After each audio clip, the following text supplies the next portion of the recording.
Welcome back, heroes. We are here with another My Hero Academia discussion. I am your host, Stars and Mike. Joining me, as always, is my friend and co host, the Mad Doc himself, Isaac, the Emblem Maniac. Isaac, this is our first manga only discussion. I think we did have a manga discussion maybe like a year ago, like before the whole war event. But this I is like our think it first. was, Yeah. but that was for your channel, or was it for us when we were only doing podcasting? I I'm can't pretty sure that remember. was a podcast only discussion we had. We were talking about the war arc, which is going to be up in My Hero Academia season 6. So if you're an anime only, this is the time where you have to leave. I'm sorry, you have to go on hiatus until season 6 comes, because we're talking the last 3 manga chapters: chapter 327, 328, and 329. So first off, Isaac, how have you been, man? It's been a couple weeks since we've talked My Hero Academia. I know the dub just ended as well, so There's a lot going on, but it's good. And I have a most dreadful experience. oof. Are you gonna go into detail on that, or are you just gonna leave us in Playing suspense? Metroid Dread. Oh, see, went over my head, man. Yeah. Metroid is a franchise that I both love and hate because I get too frustrated when I get lost. Oh, then you're not gonna. Then you're gonna get really frustrated with this game. That's why I haven't bought it yet. Yeah, but it's good so far. Great, great. And well, there is a lot with the move and all that jazz, but that's also a thing. But it shall be nice whenever, as soon as it's done. Yeah, for sure. Get you guys settled in with the move. But in the meantime, we are talking some My Hero Academia here. Chapter 327 is where we left off a couple weeks back. That is titled Rest. And in this chapter, that's exactly what happens. This is the chapter after an entire year's worth of manga content. Deku gets to rest. This one is it's kind of taking us back to what we expect from My Hero Academia, right? It's a Yeah, mix of slice of life and shonen action, and I think that balance is what makes My Hero work really well. But the last couple seasons of the anime and the last 2 years of the manga has been really dark and bleak. And so, Isaac, how was it? that's an understatement. I know, right? The end of Japan is very much an understatement. But what were your thoughts on like this sort of more low key chapter? We still got a lot of good information from it, but this one was a break, aptly titled Rest. I mean, it was needed. To be quite honest, you can only go so far with a dark. You need a what's it called? You need something just to ease the air when it comes to storytelling, just to Yeah, calm down. And having him rest for a chapter and everyone else at the same time, that's the perfect way to yeah. do so. What I loved about this chapter is that it kind of just restored that classroom dynamic that we've come to expect from the UA students. Like it just opens with all of his classmates, the male classmates, taking him to the bath and just lather, rinse, repeat, trying to get this kid a shower, which is pretty humorous.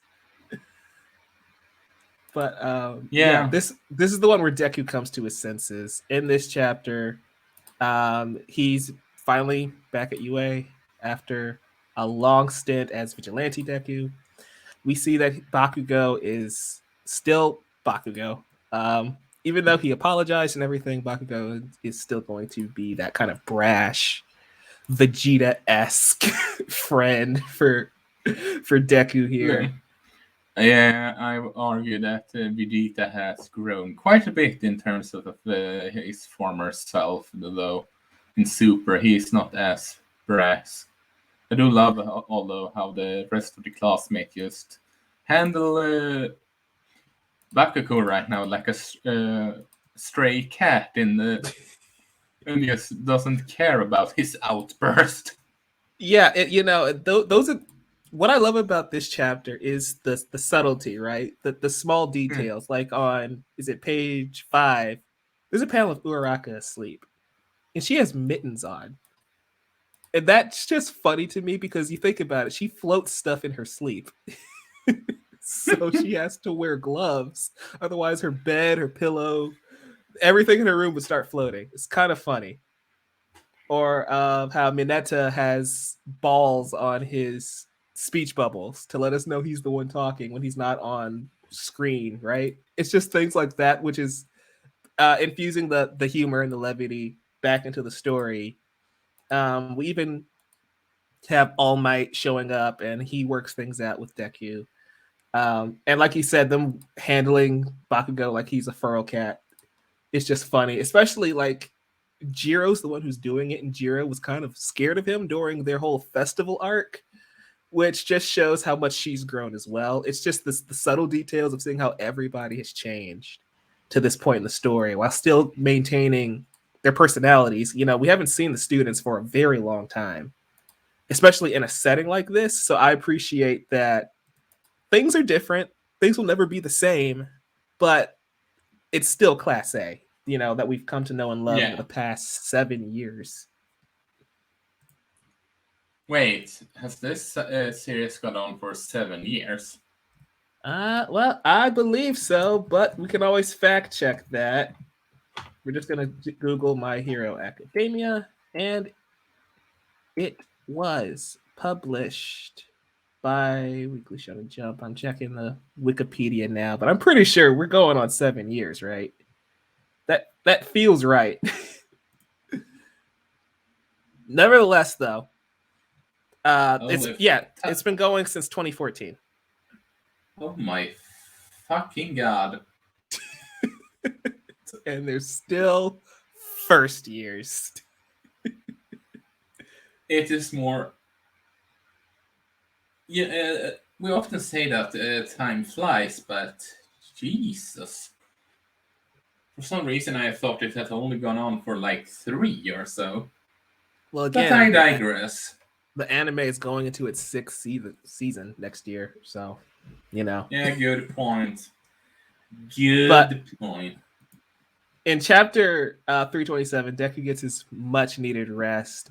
We also find out that Stain, the letter that he gave Stain, was pretty much a love letter of admiration, which is kind of funny. But he also had some very good intel from Tartarus Prison that is going to help the heroes. So, I think it's really interesting how the hero killer, basically the second villain we ever meet in the series, really, is now coming up clutch to help bring peace to Japan. That's something I would have never thought would happen just 2 years ago, let alone when the series started.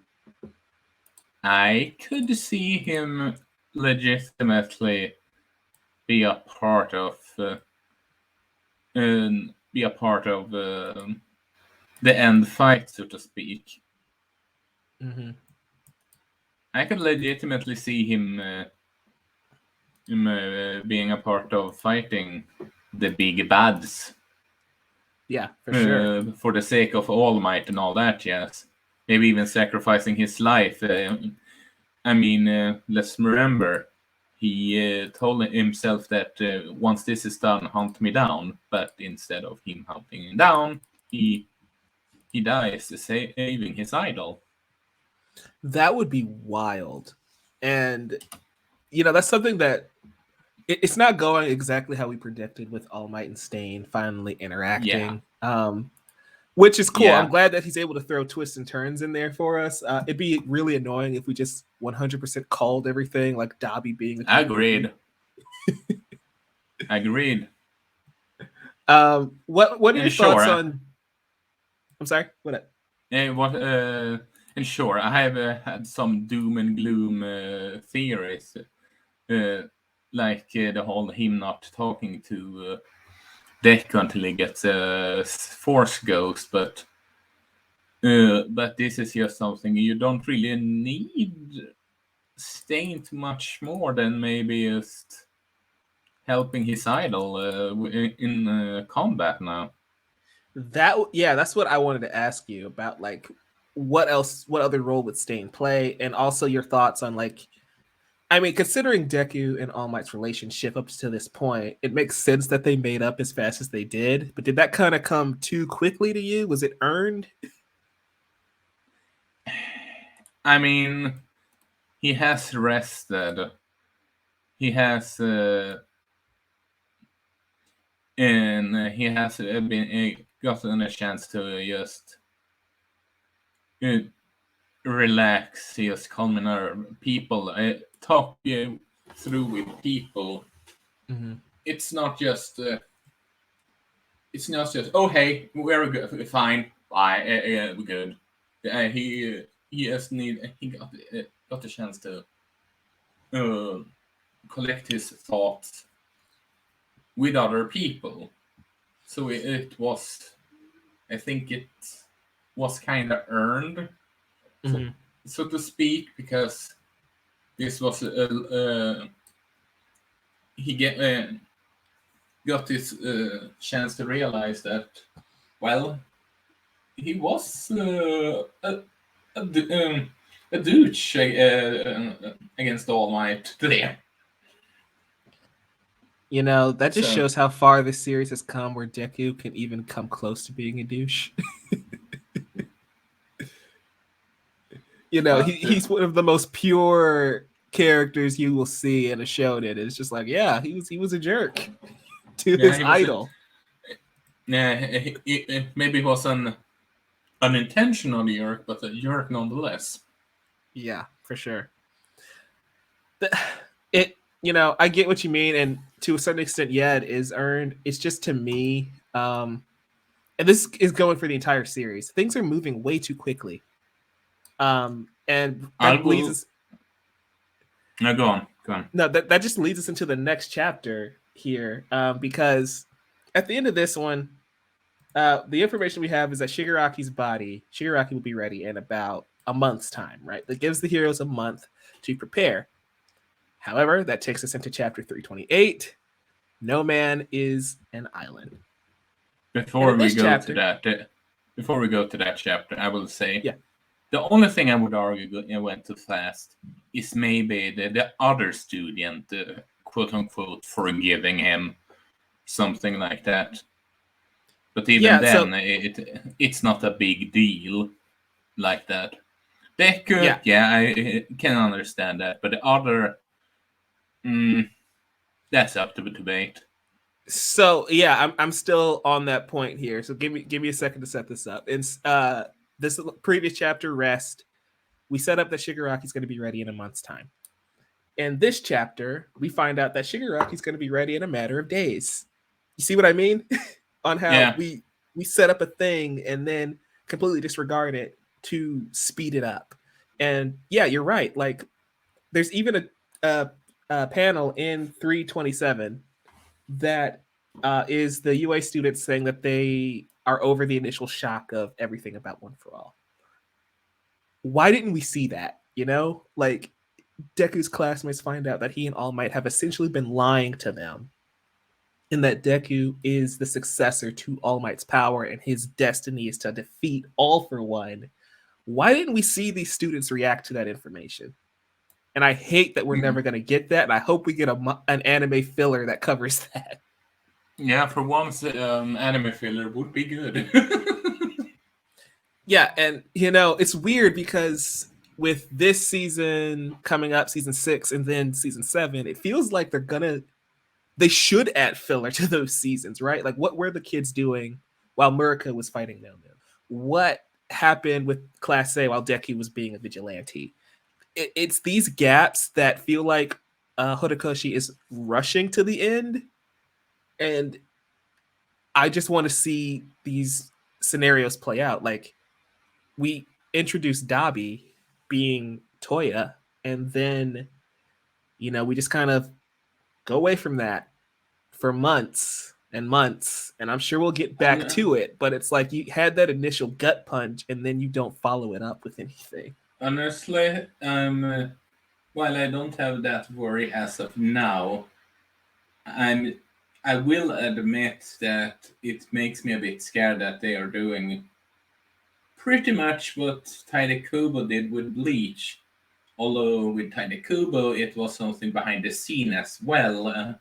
It's been speculated between him and Shonen Jump, and that last arc was rushed. And I mean rushed. Yeah. And this arc feels rushed to me too, because like we had that whole Vigilante Deku section of the story, and then we find out he was only gone for like a week and a half, you know? Yeah. And that brings us to these next two chapters, and they kind of bleed into each other, so we can kind of just switch between 328, No Man is an Island, and 329, In the Nick of Time, a big time Maverick from the West. That has the length of a Naruto title. I'm just saying. Yeah. Yeah, that's an understatement. In 328, we flash back a month ago to the hero killer escaping Tartarus. I love the inner monologue that Stain has here of saying that, the world has gone to crap when Tartarus has been compromised because he doesn't know anything that's happened since he's been put in here, which leads into him not recognizing All Might at first, right? So I guess he wasn't just playing a mind game. He legitimately probably didn't even realize that was All Might when they first interacted.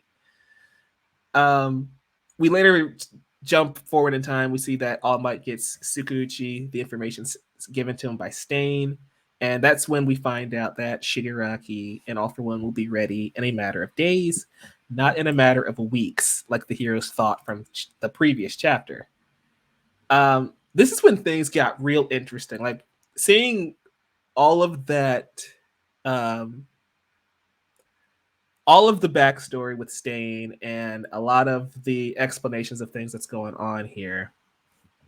The thing to me that stuck out, and I don't know about you, it's when we start seeing the rest of the heroes from the rest of the world, how they can intervene or can't intervene, or how Stars of Stripe is going to just go to Japan and settle it herself. Like, what were your thoughts on 328 and everything it kind of set up? Because a lot of that stuff are things that have not been touched on in the series at all. He kind of just threw it at us out of nowhere, and I both love it, and I also think it needed a little more setup in some parts. How should I put it? Without getting into too much hate, but there is an history, and I think we both can agree on that. That American politician likes to be the world's police, so to speak, to some extent. I've seen that argument many times before, Especially when it comes to Japan. Yeah, and I think to some extent that's a play on that part. That it's the view of that some people have, that U.S. love to play world's police at times, and so and how influenced he clearly is when it comes to Western media. Like we have said, DC Comics, Marvel Comics, and all that jazz. It kind of makes sense that that specific hero went out, went in into the went into the went into war without blinking an eye. If that makes any sense, all the things considered.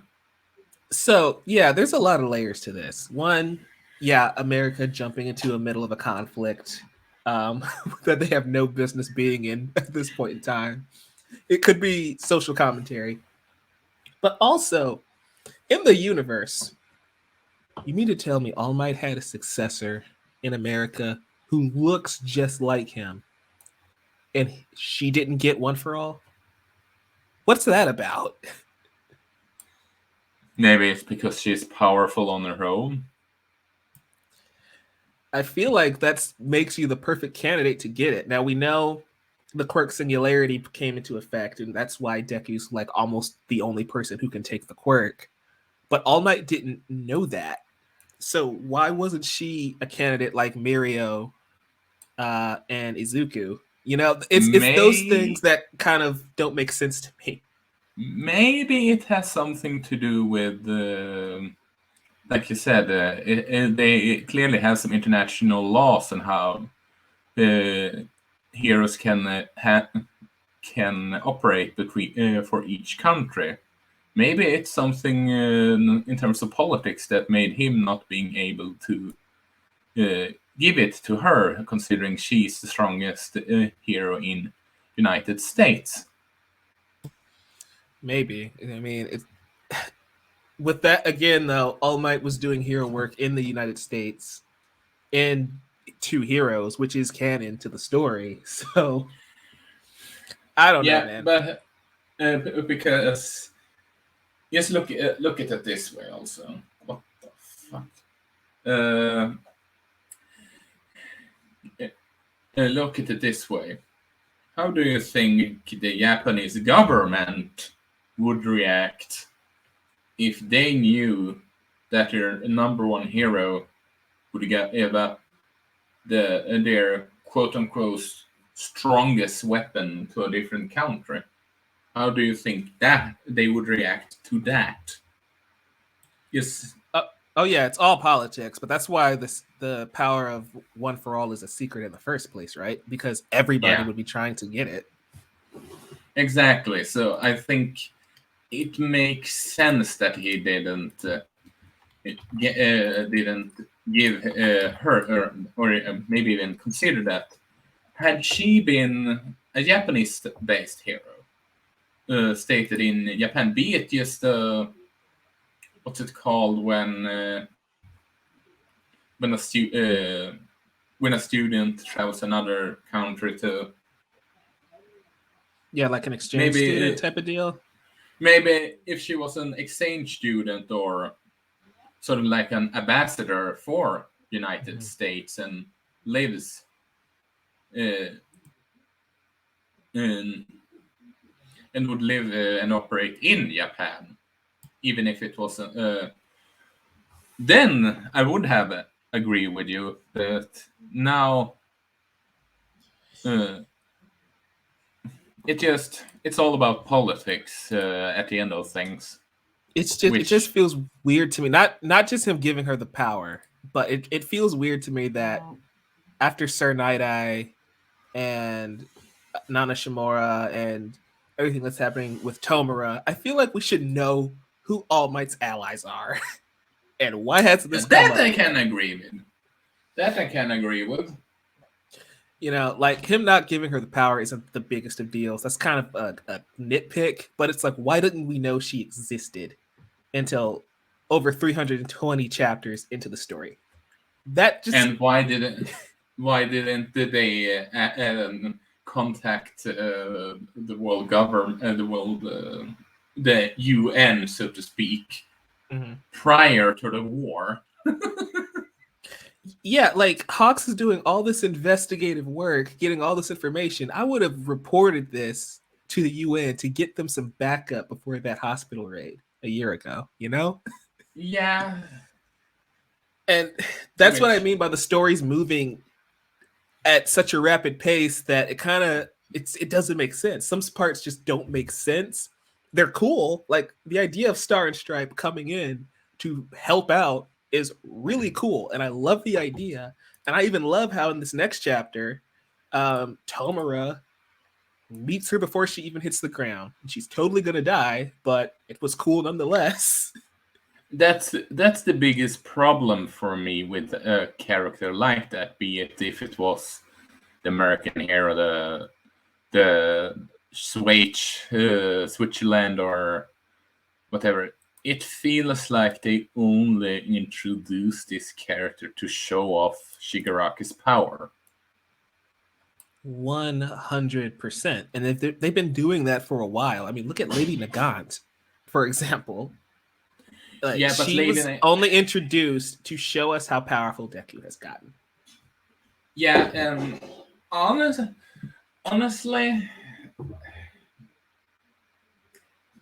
the it makes no difference if it is a female or male character, but it's just so annoying.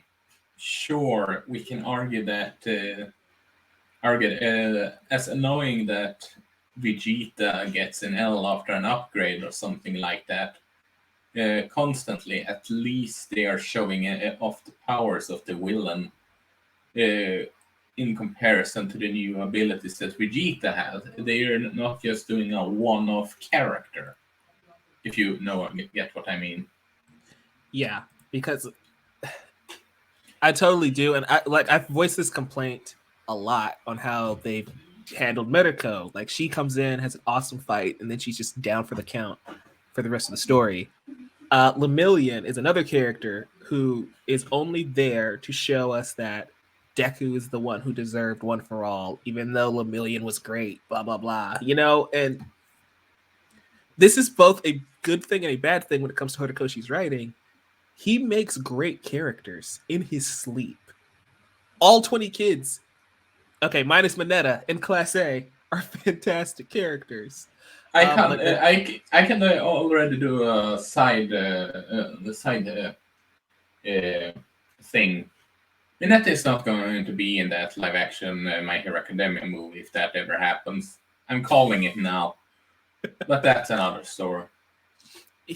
I think he'll be there. I just think they're gonna cut out all of his scenes. He'll just be like a background character. But you know, like aside from Mineta, every single character he's written has been interesting. They have cool designs, they have cool power sets, but a lot of them end up being jobbers. And it's sad that we get a character like Star and Stripe showing up and we're not even expecting a cool fight with Shigaraki. We expect her to get wiped. You know, we expect her to get destroyed.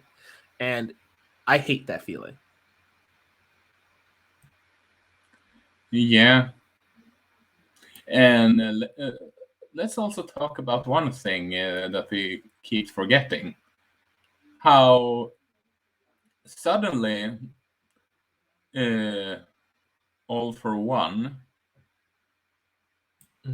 talks about how he has friends around the globe. Yeah, that's another thing of how come that didn't come into play way sooner. I mean, that could explain why they couldn't ask for help prior to the war. I mean, that's possible. It But makes me question. Why not hint at it at least? That's something that I've always wondered with the story. And on one hand, I'm glad we're getting confirmation, but on the other, it's like, yeah, I feel like All for One. First of all, in this issue, he says that One for All is not even his end game, which is wild.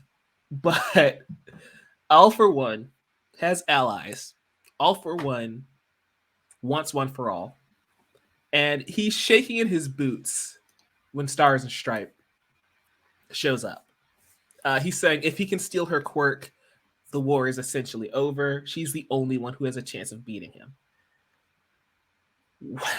If there were characters of equal power or more powerful than All Might, why hasn't Deku, the fanboy of heroes, not mentioned it? Maybe he hasn't. Maybe they are just well. maybe the internet in Japan and its universe is just connected to Japanese news. I don't know. Yeah, because it's like, All Might's the symbol of peace, the world's greatest hero. I just assumed that was global. Like no other hero in the world was on his level. But you mean to tell me that this random lady in America is of equal power, of at least equal power, that All for One is concerned about her? He's not even concerned about Midoriya. Yet. Yeah. But yeah, that's my thoughts on that one. That's my little rant. Overall though, I do really think this is going to be fun. I like that uh we focus back on the League of Villains, and we've mentioned this countless times, but the anime connects to the manga in the sense that we had My Villain Academia, and look who's showing up again in the story. Tomura The Shigaraki. villains. Exactly. Like we haven't seen Toga in a year. A full year.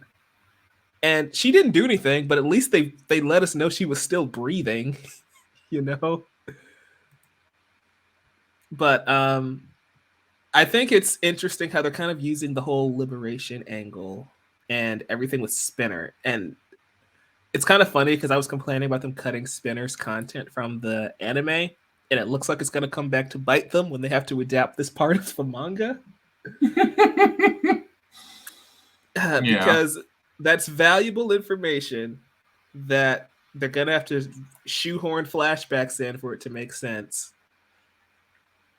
It's interesting, though, how because I don't know if you remember, but it was like maybe 6 or 7 chapters ago. Deku was still in his vigilante phase, and he was fighting a bunch of thugs, and they were dressed like Spinner. They had the sword, they had the hair, they had the bandana. So I think they're already putting into play this liberation angle, having him be like the poster boy of what it means to be liberated. Which is an interesting callback, and it's very subtle because it's just like in the background of some of the panels. But I thought that was interesting. Yeah. That I can agree on.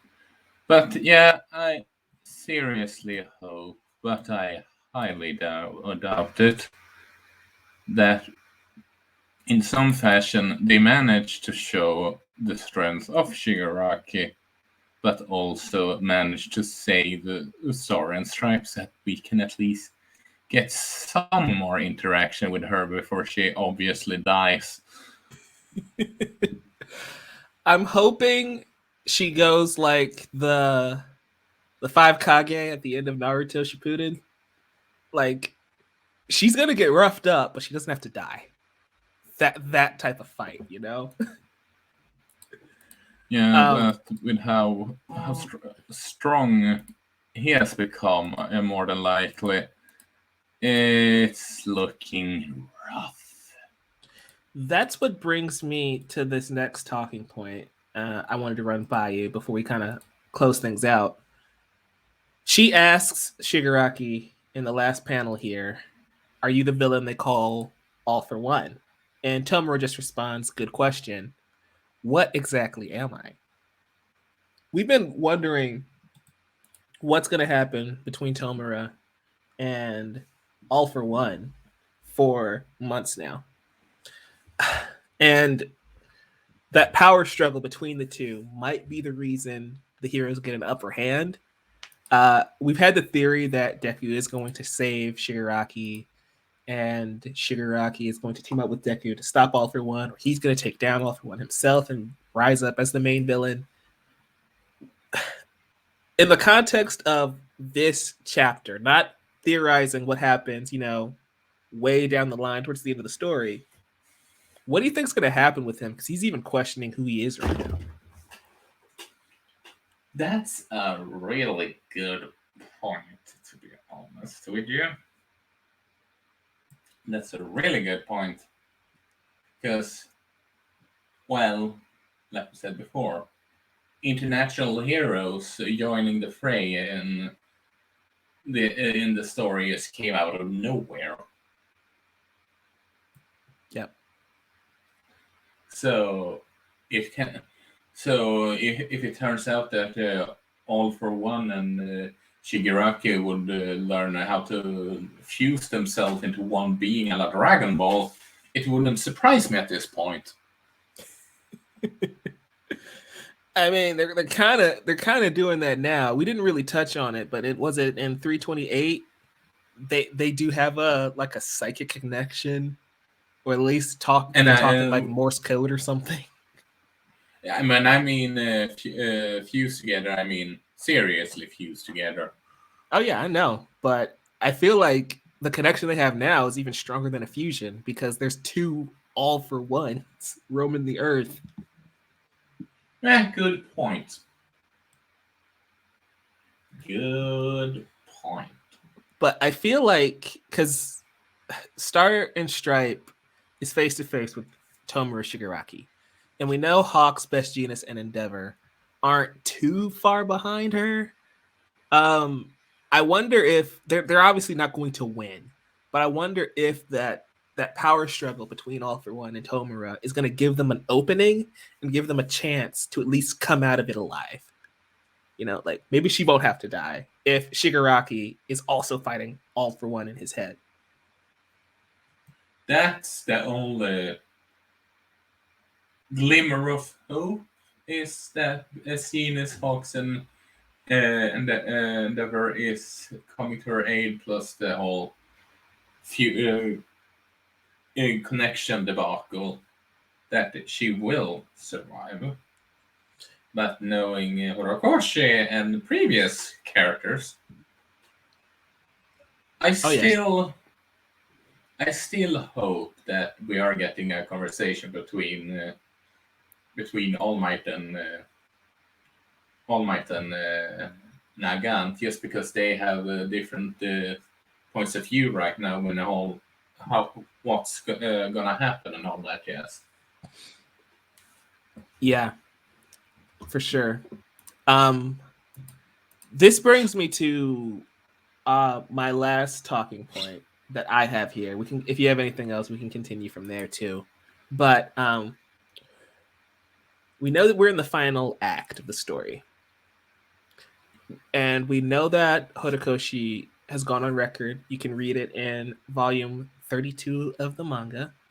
He said that he initially planned for there to be 5 volumes left, which would be 1 year worth of manga content. But now he's saying he's not so sure. At the pace things are going, do you think he's going to have to extend this out significantly, like another 5 chapters, or even just make a part 2 Shippuden style, like we've been saying? Or do you think this is really going to wrap up within like a year's time?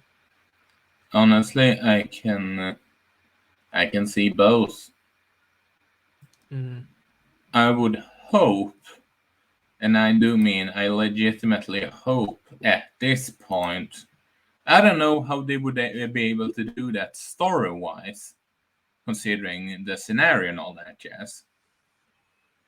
But I would, at this point, actually prefer if they did a Shippuden part.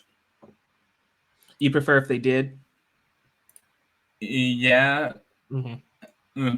just because they could fill in some blanks and all that. It doesn't have to be as long as Shippuden. I'm not saying that, but Yeah. I'm just afraid that they are going to bleach levels right now. Yeah, I see what you mean, and I agree. I feel that everything Horikoshi has done in these last 3 chapters shows that he's not done. Whether he wants to be or not, that's a completely different story. But it's like he introduced an entire new side of the universe by showing us an American hero and showing us heroes from across the world.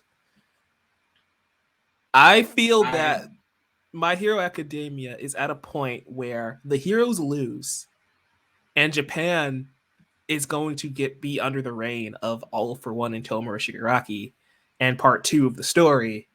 is Deku and his classmates having to flee to America to finish their training so they can come back and liberate Japan. That is something That that's a direction they can take, honestly.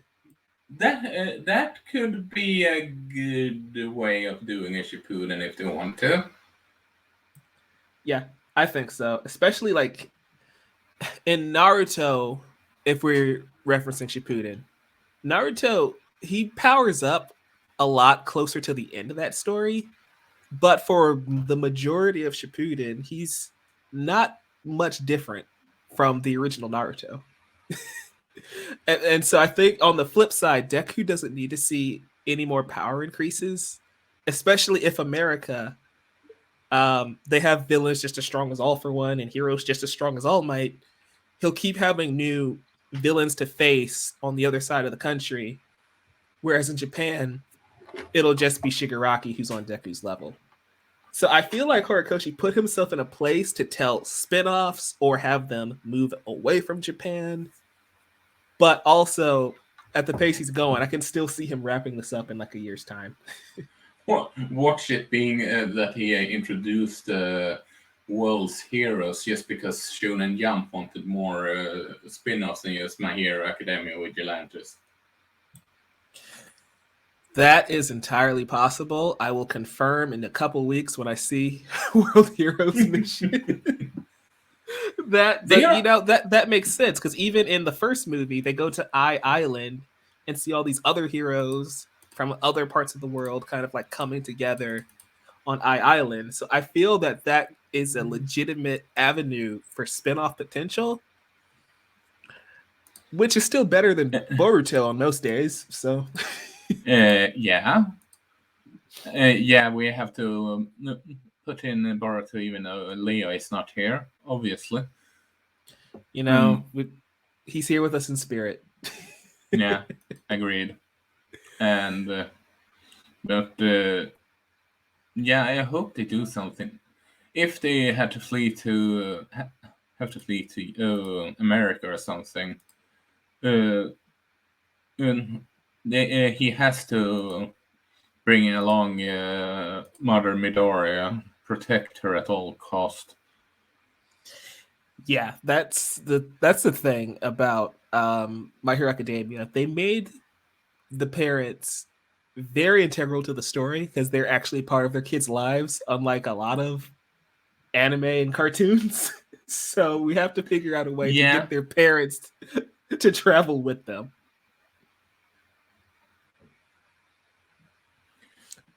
But that's all I had for these 3 chapters. Was there anything else you wanted to discuss before we close this one out? No, not. That's it. Hope they don't do a Bleach. That's all I'm gonna say.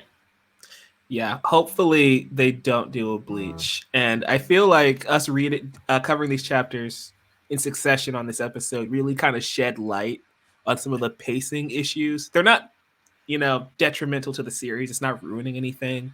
But how do we go from one chapter, we have a month, to the next chapter, we have 3 days, to the next chapter, oh crap, Shigaraki's already here. That is. I didn't thought we were reading Flash. I know, right? Like things are going so quickly. It's so fast paced. That's why we love the story, but that's also becoming an issue as we're getting closer to the end of things and we're kind of grazing over storylines. But Horikoshi hasn't let us down before, right? I mean, even the worst arc in My Hero Academia isn't that bad, in all honesty. So, we will be back next week. We're going to be covering My Hero Academia Vigilantes Chapter 1. That would be Isaac's first time reading through it. It will be my second time going through Chapter 1. I've read the first 5 for transparency's sake. Did you want to do the next manga chapter for My Hero proper next week as well? We can do double. And MPAOV and we can do both if you want. Sweet. So you guys are going to get double dip My Hero Academia next week, Vigilantes and the Heroes. You can follow me at Novice Cinephile on Twitter and YouTube. Again, a lot of video essays and movie reviews and stuff happening on my channel and social media. So stay tuned for that. You can follow Leo Rydell over at Geekly Goods and Leo_Rydell on Twitter and YouTube. Leo's got a lot of stuff coming up on his channel. The specifics, I don't know. That's why you got to subscribe and turn the notifications on so you can get everything he's got going on over there. Isaac, I know Brandon and you have some reviews coming up. They can find him at the Scarlet Fan 52 on Twitter, correct? Yep. And yeah. that what was you guys got reference. Coming up? Well, this week we're hopefully doing the live-action adaptation of The Way of the House Husband, which is I think it's 4 or 5 episodes long, with the longest episode being 6 minutes. So that thing is that thing you can marathon quite easily, without a doubt. And we're doing. So, and we're also trying to do Flavor of the Youth, and well, the meme series itself, JoJo's Bizarre Adventure Season 1. And that is an experience, that's all I'm gonna say. I mean, it is gonna be a bizarre time, no doubt. That's one way to put it. It's the only way to put it, honestly. But no, what do you have coming up specifically? Any reviews or anything over? Well, I have WarioWare, Super Monkey Ball, and potentially Metro Dread, unless Landon wants to take that one. I'm also, later this month, I'm gonna do Mario Party Superstars. So that's gonna be neat. I'm looking forward to that, and I need to get my ass and write that Horimiya review also. And I'm currently working on a superheroes that deserves its own video game franchise that doesn't have their own franchise in terms of video games. Add Green Arrow and Black Canary to your list. That's all I gotta say.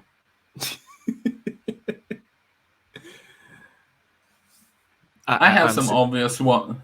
I have some obvious ones, but I have some people might not think about. Looking forward to it. Make sure you link those below so everybody can keep up with that. We will catch you guys next week with more My Hero Academia. The anime's over, but the fun doesn't stop. You can follow the podcast over at Amateur Otaku Pod on Twitter. Make sure you subscribe here and turn on notifications so you won't miss any updates, any videos, any of My Hero talk, because we're going to be doing this a lot in the next coming weeks. So, again, my name's Mike, the Novice Cinephile. My co-host, Isaac, the Maniac. We'll catch you next time. Go beyond. Plus Ultra.